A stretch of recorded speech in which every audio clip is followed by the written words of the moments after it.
Guys, hope so you all are in good of your spirits. So guys, if you haven't subscribed my channel, do subscribe it and please share it with all your friends and fellows so that it might help them as well. So guys, today we will be discussing one of the most important topics of contraception, that is sterilization.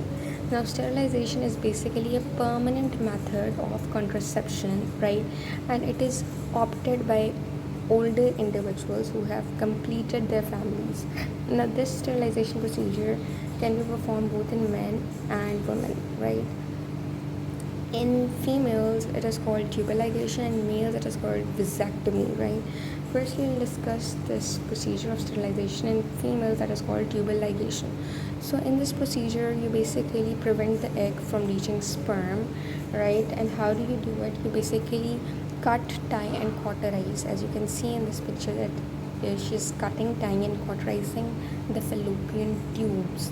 When you cut, tie and cauterize the fallopian tubes, the egg doesn't reach the sperm, or the sperm can't reach the egg, right?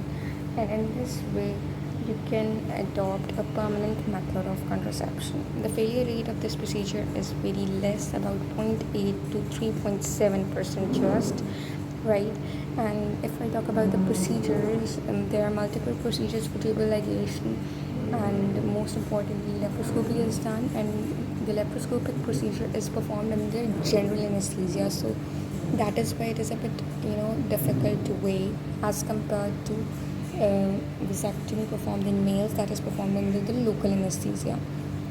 So in laparoscopy, after you do laparoscopy under the general anesthesia, you have to ask the patient that you should use alternative contraceptions until this her menstruation doesn't occur.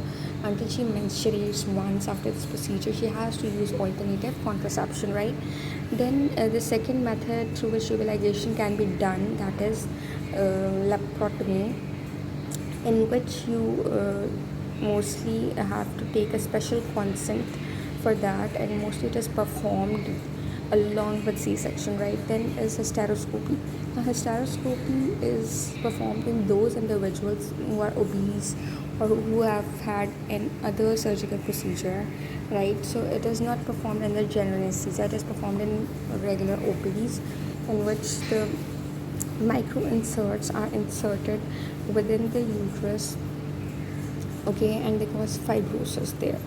Now these micro inserts are basically causing fibrosis and thus helping in permanent sterilization.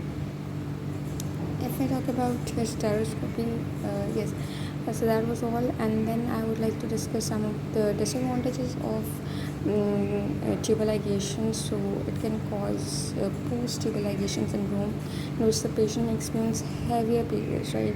There may be any infection, or there may be STDs, she may experience any sexually transmitted diseases, or most important disadvantage is that patient experiences after she has done this procedure, she mostly regrets that why has she gone for this procedure, or there may be any fistula formations. All these are the disadvantages of tubal ligation. Next we will be discussing vasectomy.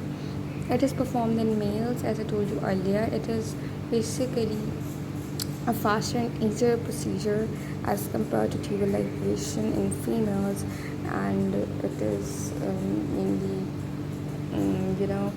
performed by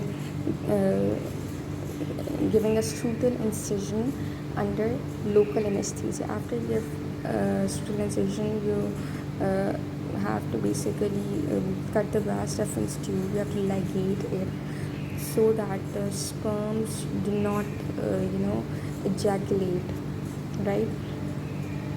In this way the sperms within the testes, they just phagocytose and so are completely destroyed, right?